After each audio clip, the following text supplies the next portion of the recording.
Engineer पीके मल जी,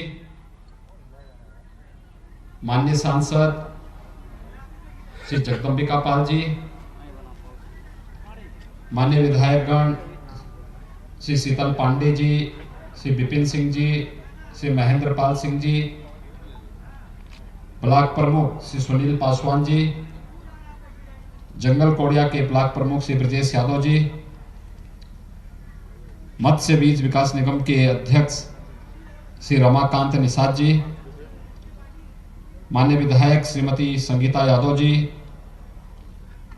बनटांगिया गांव से जुड़े हुए श्री राम गणेश जी, चंद्रजीत जी, मुन्ना सिंह जी, राजकुमार जी, रामनैन जी, बलराम जी, रमाशंकर जी, परमात्मा जी, आज के इस कार्यक्रम में उपस्थित इस क्षेत्र के सभी जनप्रतिनिधिगण, प्रशासनिक अधिकारीगण, बनटांगिया से जुड़े हुए सभी उपस्थित भाइयों बहनों एवं प्यारे बच्चों, दीपावली के इस पावन पर्व पर मैं आप सबको हृदय से बधाई देता हूं। आप सबके प्रति अपनी शुभकामनाएं व्यक्त करता हूं। मैं भी सीधे अयोध्या धाम से ही आ रहा हूं और अयोध्या धाम की दीपावली आपने सबने कल देखी होगी। पर्व और त्योहार हर्षोल्लास के साथ, पूरे उत्साह और उमंग के साथ कैसे हमें मनाना चाहिए, इसकी एक झलक कल अयोध्या में आपने देखी होगी।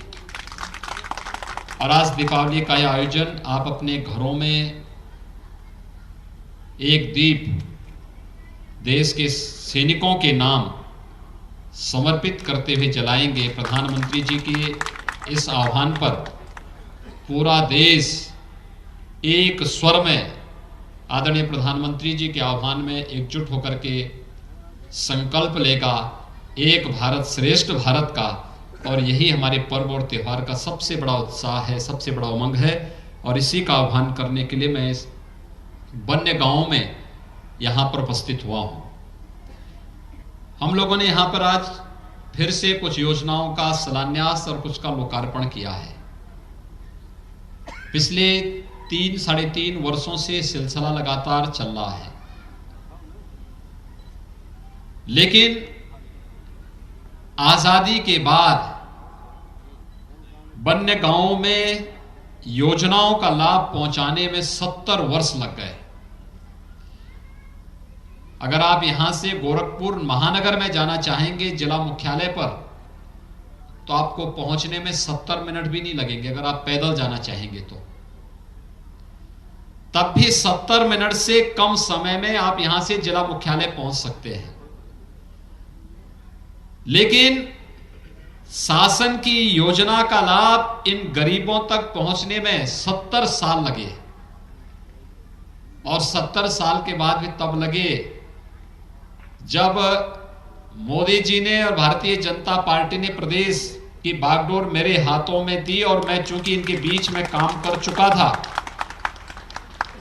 तो मुझे इनकी समस्याओं की जानकारी थी और उन समस्याओं का समाधान का रास्ता कैसे निकलना है, मैंने इनके बीच में, मेरे सहयोगियों ने इनके बीच में व्यापक कार्य किया था, उस प्रकार की रणनीति बनाई थी। तब 70 वर्ष के बाद इन तक बुनियादी सुविधाएं पहुंच पाई। और सचमुच ये मेरे लिए अत्यंत आनंद की अनुभूति का क्षण होता है जब मैं बनटांगिया गांव में आज से 3 वर्ष पहले जब मैं आता था तो मुझे केवल झोपड़ी दिखती थी, दीनता हीनता दिखती थी, बच्चे पढ़ाई नहीं कर पाते थे, न सड़क थी, न बिजली थी, न पानी था, न राशन कार्ड था, न पेंशन की सुविधा थी, कोई भी सुविधा नहीं थी। लेकिन 3 वर्ष के बाद जब हम लोग वन्य गांवों में आते हैं, आज यहाँ पर सड़क भी है, बिजली भी है, पानी भी है, स्कूल भी है, स्वास्थ्य की सुविधा भी है, राशन कार्ड भी है, पेंशन की सुविधा का भी है, आयुष्मान भारत के कार्ड का भी है। हर प्रकार की केंद्र और प्रदेश सरकार की सभी योजनाओं का लाभ यहाँ के नागरिकों को भी मिल रहा है। सचमुच इससे अच्छी दीपावली दूसरी नहीं हो सकती है। ये दीपावली का सबसे अच्छा आनंद है कि अगर किसी गरीब के चेहरे पर हम खुशहाली ला सकें, शासन की योजनाओं का लाभ उन लोगों तक पहुंचा सकें, तो ये सबसे अच्छी दीपावली है। और मुझे लगता है कि दीपावली के इस आनंद के साथ जब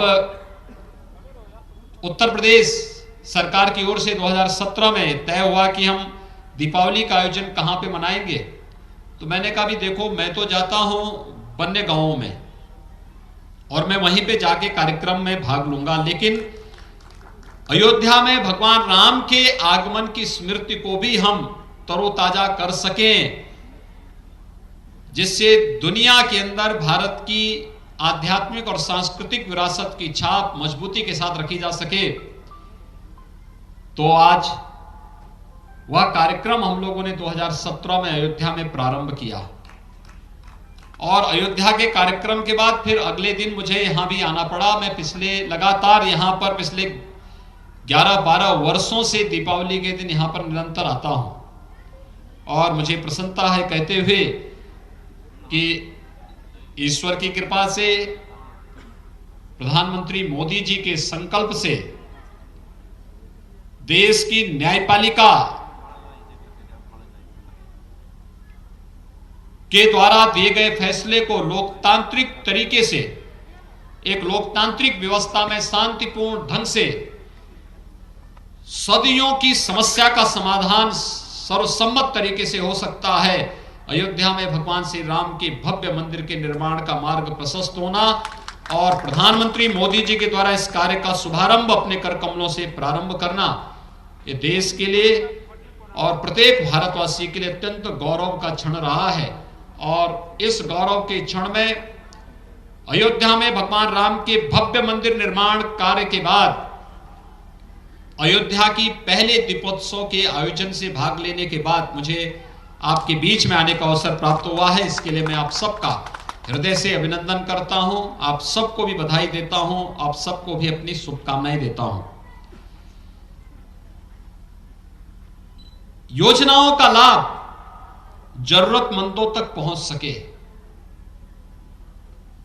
ये काम सरकार का तो है ही, प्रशासन इसके लिए नियुक्त होता ही है, जनप्रतिनिधि इसके लिए प्रयास करते ही हैं, लेकिन आम जनमानस को भी इसकी जानकारी होनी चाहिए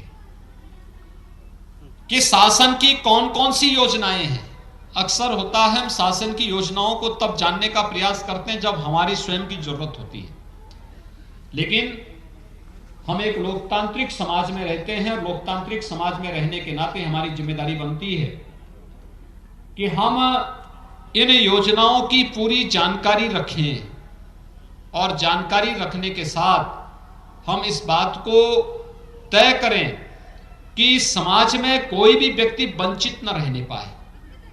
आज बहुत सारी योजनाएं चल रही हैं, केंद्र की भी और प्रदेश सरकार की भी, और जितनी योजनाएं बनी, इन योजनाओं में भेद किसी के साथ नहीं, कोई भेदभाव किसी के साथ नहीं, न जाति के नाम पर, न मत और मजहब के नाम पर, न क्षेत्र और भाषा के नाम पर। प्रधानमंत्री मोदी जी का उस संकल्प जो उन्होंने 2014 में दिया था देश को कि सरकार न किसी की जाति देखेगी, न किसी का मत देखेगी, न किसी का मजहब देखेगी, न किसी की भाषा देखेगी, न किसी का क्षेत्र देखेगी।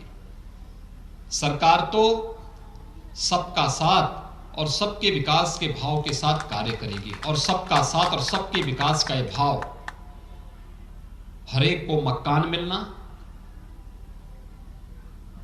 कर्म आगे पीछे हो सकता है कि अगर एक गांव में 100 गरीब हैं तो हो सकता है 50 को पहले मिल जाए, 25 को बाद में मिल जाए, 20 को बाद में मिल जाए, उसके 5 को बाद में मिल जाएगा, लेकिन मिलेगा सबको, कोई वंचित नहीं रहने पाएगा। हर एक घर में शौचालय बन जाए, योजना का लाभ मिलेगा सबको। हर एक घर में बिजली मिल जाए, योजना का लाभ मिलेगा सबको।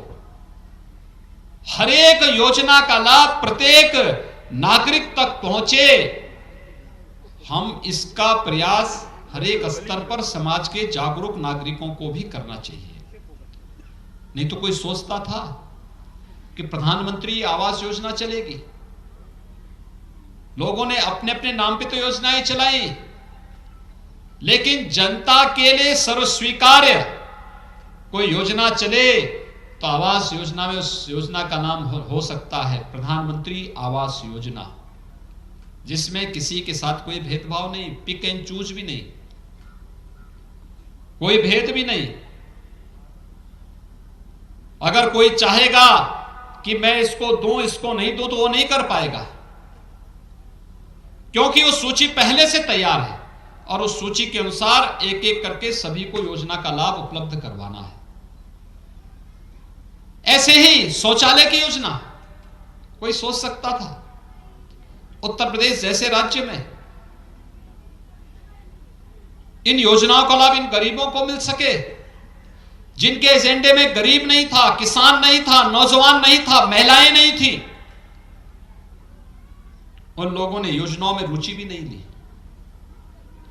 स्वच्छ भारत मिशन 2 अक्टूबर 2014 से प्रारंभ होता है और 2 अक्टूबर 2014 से प्रारंभ होने के बाद पहले 2.5 वर्ष के दौरान प्रदेश के अंदर कुल 43 लाख गरीबों के ही शौचालय बन पाए। अगले 2.5 वर्ष के अंदर हमें 2,61,00,000 लोगों के शौचालय बनाने थे। कैसे बनेगा? हम लोगों ने इसको मिशन मोड में लिया और अगले 2.5 वर्ष के अंदर 2,61,00,000 गरीबों को एक एक शौचालय देने का कार्य प्रदेश के अंदर प्रदेश सरकार ने किया और आज हर गांव में आपको शौचालय देख सकते हैं, हर गरीब के घर में। और इसने पूर्वी उत्तर प्रदेश में तो इस योजना ने व्यापक परिवर्तन लाया है। इंसेफ्लाइटिस से आप में से बहुत सारे लोग मेरे साथ उस आंदोलन के साक्षी रहे हैं जब हमने बड़े बड़े आंदोलन गोरखपुर में किए, कभी पद यात्राएं की, कभी कई दिनों तक धरने चले, कहीं पर बहुत बड़े बड़े आंदोलन यहां पर इंसेफ्लाइटिस के खिलाफ हुए। और उस आंदोलन में आप देखते रहे होंगे, हम आंदोलन इसलिए करते थे क्योंकि यहां गरीब का बच्चा मरता था, यहां किसान का बच्चा इंसेफ्लाइटिस का शिकार बनता था। हम लोगों ने कहा किसी बच्चे को मरने नहीं देंगे।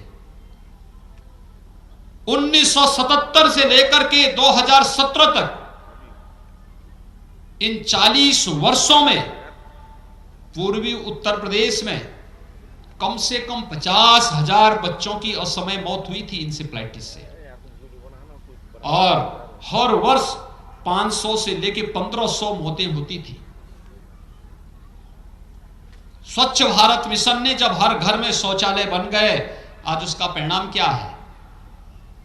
जहां हर वर्ष 1977 से 2017 तक हर वर्ष 500 से लेके 500, 600, 700, 800, कभी 1000, कभी 1200, कभी 1500 मौतें होती थी। इस वर्ष मौत के आंकड़ों को हम न्यूनतम स्तर पर ला दे, कुल 21 मौतें हुई हैं और आने वाले समय में 21 मौत भी नहीं होगी। इसी व्यवस्था के साथ सरकार ने अपनी कार्य योजना तैयार की है। हरेक को जीने का अधिकार है। समाज की व्यवस्था में सम्मानजनक ढंग से शासन की योजनाओं को उन तक पहुंचाना और उन्हें भी जीवन के समान अवसर, जीने के अवसर उपलब्ध कराना, इस शासन, प्रशासन और समाज के जागरूक नागरिकों का पूरा दायित्व है। और उसी दायित्व का निर्वहन करने के लिए आज मैं आपके बीच यहां पर उपस्थित हुआ हूं। बिजली, आप अनुमान करिए, ये बनटांगिया गांव में 1947 से लेकर 2017 तक बिजली नहीं पहुंची थी, एक भी पक्का मकान नहीं था। जब राम गणेश जी के घर में हम जाते थे तो उनकी झोपड़ी में हम लोगों को बैठना पड़ता था। लेकिन आज मैं ऊपर से देख रहा था, हर एक का पक्का मकान बन चुका है और मैं पक्का मकान बनाने के लिए आप सबको बधाई देता हूं। हमने प्रधानमंत्री आवास योजना का लाभ भी दिया, मुख्यमंत्री आवास योजना का भी लाभ दिया। कुछ लोगों ने अपने परिश्रम और अपने पुरुषार्थ से भी अपना मकान बनाया, बच्चों को स्कूल भेजना प्रारंभ कर दिया। लगातार कुछ न कुछ परिवर्तन हुए, कनेक्टिविटी बेहतर हुई, जो बचा था उसका शिलान्यास हो गया है और आने वाले समय में जो बचेगा वह भी होगा, कोई भी वंचित नहीं रहेगा। लेकिन जरूरतमंदों तक इन योजनाओं का लाभ पहुंचाना ही वास्तविक दिवाली है। और मुझे लगता है जब हमारी दीपावली और हमारी खुशी के साथ कोई गरीब, कोई किसान, कोई नौजवान समाज का, कोई वंचित तबका जब हमारी खुशियों के साथ खुशी मनाता है तो उत्साह और उमंग कई गुना बढ़ जाता है। और यही उत्साह, यही पर्व और त्योहार की वास्तविक मंशा होनी चाहिए। इसी वास्तविक मंशा के साथ हम सब यहां पर भी आए हैं जहां पर पहले प्रशासन आता नहीं था। आज आप देख रहे होंगे प्रशासन और शासन की सभी योजनाएं पंडाल लगा करके आपके बीच में इस प्रकार से देखने को मिल रही हैं। पहले इस प्रकार का पंडाल आपको गोरखपुर में नगर निगम के हाथे में ही इस प्रकार की जब दुकानें दीपावली की लगती थी वहीं पे देखने को मिलता रहा होगा। लेकिन आज पूरा शासन और पूरा प्रशासन आपके घर में आकर के इस प्रकार का पंडाल लगा करके पूरा एग्जीबिशन लगा रहा है शासन की योजनाओं का लाभ। और मैं तो कहूंगा सभी से, ये सामने लॉसिंग वगैरह बैठे होंगे, इनसे बोलूंगा कि ये सब भी देखा करें कि क्या क्या योजनाएं शासन की है, जिससे गरीब को इन योजनाओं का लाभ मिल सके, देख सके, उन लोगों तक उन योजनाओं का लाभ वास्तव में पहुंचाया जा सके। नहीं तो गरीब और जरूरतमंद इन योजनाओं से वंचित रहता है और उसका वास्तविक अधिकार उसे नहीं मिल पाता है। मैं अपने दोनों विधायकों को हृदय से धन्यवाद दूंगा कि उन्होंने विकास में रुचि ली। पिपराइच के विधायक महेंद्र पाल जी ने भी और गोरखपुर ग्रामीण के विधायक श्री विपिन सिंह जी ने भी। और उसका परिणाम है कि एक एक गरीब के पास इन योजनाओं का लाभ पहुंचता हुआ दिखाई दे रहा है। वे विकास की योजनाओं से अब वंचित नहीं हो सकते, बल्कि विकास की योजनाओं से क्षेत्र संचित हो रहा है और उसका लाभ हर जरूरतमंदों तक पहुंचाने का कार्य भी किया जा रहा है। यही हमारा कार्य होना चाहिए। मैं तो भयभीत था कि कोरोना है, कोरोना में कैसे कार्यक्रम होगा। मैंने पीके मल जी को, जिला प्रशासन को फोन करके पूछा, मैंने कहा क्या कार्यक्रम हो पाएगा? इन्होंने कहा कि कार्यक्रम की हमारी पूरी तैयारी है, हम लोग सोशल डिस्टेंसिंग का पालन करेंगे, लोग मास्क पहन करके कार्यक्रम में आएंगे, लेकिन कार्यक्रम बनना चाहिए, निरंतर बनना चाहिए। और मैं तो चाहूंगा अपने सभी जनप्रतिनिधियों से भी और अपने समाज के सभी संभ्रांत नागरिकों से भी, जनप्रतिनिधि कोई भी हो, ग्राम प्रधान हो, क्षेत्र पंचायत का हो, ब्लॉक प्रमुख हो, जिला पंचायत का अध्यक्ष हो, पार्षद हो, महापौर हो, विधायक हो, सांसद हो, इन सबसे कि पर्व और त्योहार वो नहीं होते जिन्हें हम केवल व्यक्तिगत रूप से या परिवार के बीच में जाकर के उनका आनंद लेते हैं। पर्व और त्योहार की खुशी तब और कई गुना बढ़ जाती है जब हम समाज को उसके साथ जोड़ते हैं, और खासतौर पर गरीब तबका जब हमारे साथ जुड़ता है तो वह गरीब तबके के साथ हम सबका जुड़ाव पर्व और त्योहार के आनंद को कई गुना आगे बढ़ा देता है, कई गुना बढ़ा देता है। और सचमुच आज जब हम दीपावली के दीपोत्सव के कार्यक्रम को मना रहे होंगे तो हमें दो बातों पर जरूर ध्यान देना होगा। प्रधानमंत्री मोदी जी ने दो संकल्प देश को दिए। एक, कोरोना के खिलाफ देश की लड़ाई को विजय में बदलना, और इसके लिए हमें 2 गज की दूरी और मास्क जरूरी का पालन करना होगा। दूसरा, आज जब हम दीपावली का दीप जलाएंगे तो दीपावली का दीप हमें सोचना चाहिए हमारे अपने उन जवानों के लिए जो आपकी सुरक्षा के लिए, देश की सुरक्षा के लिए, देश और प्रदेशों में कानून व्यवस्था की स्थिति को बनाए रखने के लिए, आपकी खुशी के लिए दिन रात एक करके कोई देश की सीमाओं की सुरक्षा कर रहा होता है, कोई प्रदेश और देश के अलग अलग क्षेत्रों में कानून व्यवस्था और सुरक्षा की बेहतर स्थिति को बनाने के लिए योगदान देता रहता है। इन सब के नाम पर एक दीप अपने घर में जरूर जलाएंगे और यह कार्य होना चाहिए। और दीप भी मिट्टी का बना हो, मिट्टी के बने हुए दीप में तेल रख करके या घी रख करके उसी में रुई डाल करके और फिर उस दीप को जलाएंगे। आप देखना, अगर सात्विक भाव के साथ जब हम किसी संकल्प को लेकर के आगे बढ़ते हैं उसका कितना भारी प्रभाव होता है। आपने 492 वर्षों की अयोध्या में श्री राम जन्मभूमि से जुड़ी हुई समस्या के समाधान को होते हुए देखा है। दीपोत्सव के बाद हर एक मन में विश्वास हुआ अयोध्या में अब राम मंदिर को बनने से कोई रोक नहीं पाएगा, कोई नहीं रोक पाएगा। और आज प्रधानमंत्री मोदी जी का संकल्प जमीनी हकीकत में बदल करके अयोध्या में भगवान राम के भव्य मंदिर के निर्माण कार्य को तेजी के साथ आगे बढ़ा रहा है। कल अयोध्या में अद्भुत दीपावली थी। दीपावली में हम पटाखे फोड़े आवश्यक नहीं, डिजिटल दीपावली भी मनाई जा सकती है। आपने देखा होगा भी यहां पर कोई धुआं नहीं, कोई प्रदूषण नहीं, और बेहतरीन तरीके से खुशी तो किसी भी रूप में हम लोग आगे मना सकते हैं, बढ़ा सकते हैं। और वो उसका भी एक प्रदर्शन कल अयोध्या जी में हुआ था, अयोध्या धाम में हुआ था। और हमारा इस संकल्प होना चाहिए कि हम लोग आत्मनिर्भर भारत की इस परिकल्पना को साकार करने के लिए कितना बेहतर अवसर था। अभी मुझे मंच पर मल जी ने और राम गणेश जी ने बजरंग बली की एक बड़ी प्रतिमा उपलब्ध कराई है। ये टेराकोटा की है, यहीं पे बनी है।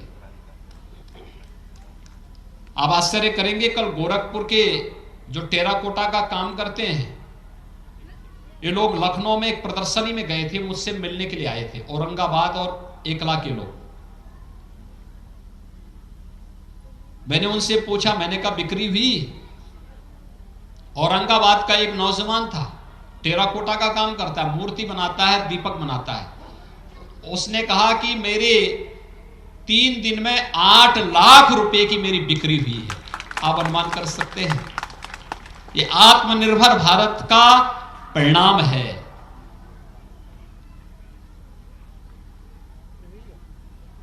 वोकल फॉर लोकल, यानी लोकल के लिए हमें वोकल बनना पड़ेगा, जो प्रधानमंत्री जी ने कहा।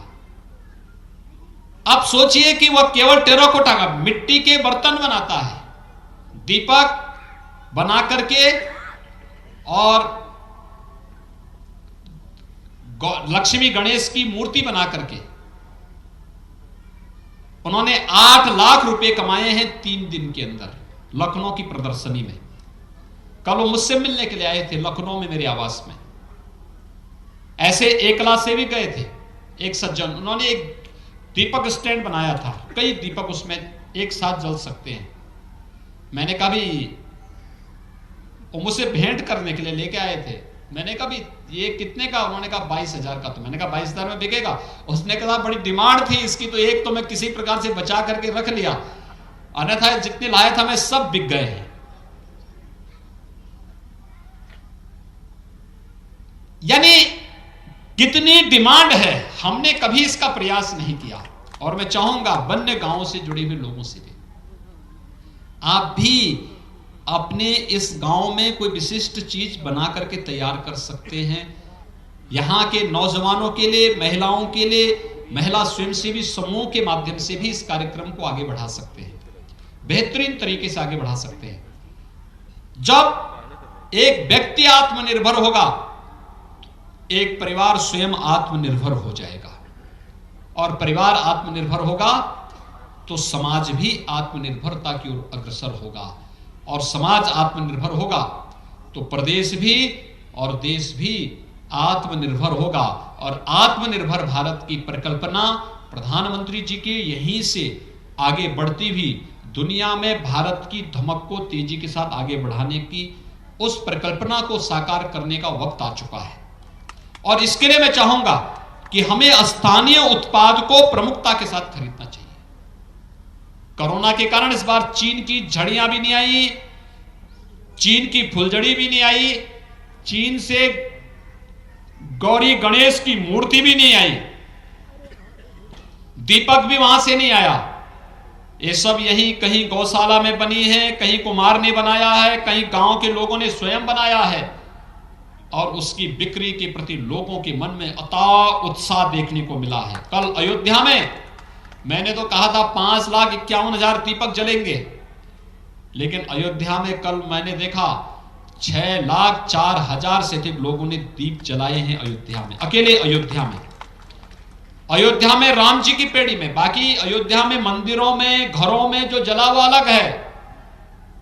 कितना उत्साह था लोगों में, और ये उत्साह दीपावली के अवसर पर हमारे घरों में दिखना चाहिए। प्रधानमंत्री जी ने कहा है, एक दीपक सैनिक के नाम, अपने बहादुर जवानों के नाम हम सब अपने घरों में जलाएंगे। इस विश्वास के साथ मैं दीपावली की ढेर सारी बधाई और मंगलमय शुभकामनाएं आप सबको देता हूं। जैसे बन्ने गांव जंगल तिनकोनिया ने, रजई ने और आसपास के जितने भी अन्य गांव हैं, इन लोगों ने जैसे आत्मनिर्भरता के संकल्प को आगे बढ़ाने के साथ अपने आप को जोड़ा है, ऐसे ही अन्य गांवों को भी हम इस दिशा में अग्रसर कर पाएंगे, इस विश्वास के